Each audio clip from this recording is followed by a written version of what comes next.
ұлттық ойыны хан талапай ойынын ойнайтын боламыз. Ала балалар, ендеше сендерге хан талапай ойынының ережесін таныстырып өтейін.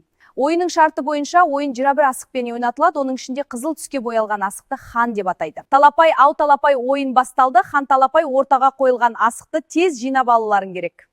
Хан асығын кім бірінші алады, сол ойынды бастайды. Қай бала асықты көп ұтса, жеңімпаз атанады. Сол баланы алтын сақамен марапаттаймыз.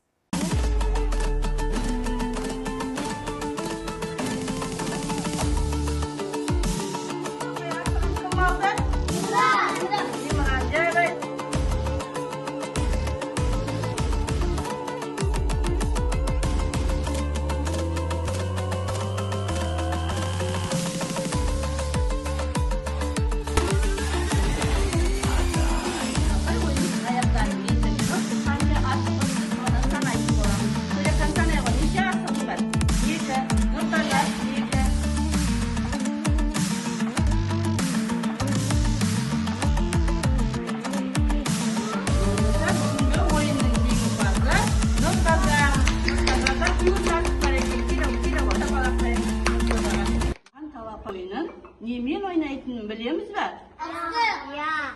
Асықпен ойнаймыз, дұрыс айтасыңдар. Ал сол асықты қай төрт түлік малдың сүйегінен алады? Қойдың сүйегінен, асық ілінен алады екен. Балалар, осы асықтан тағы қандай ұлттық ойын ойнауға болады? Өмірбек айта ғой. Алтын сақа. Нұртаза. Имран. Ибрахим. Асық ату. Төрт түлік малдың сүйектерін қандай мақсатта қолданған? Жылқының сүйегінде аспаптар істейді. Қойдың сүйегінде жұмақ жасаған.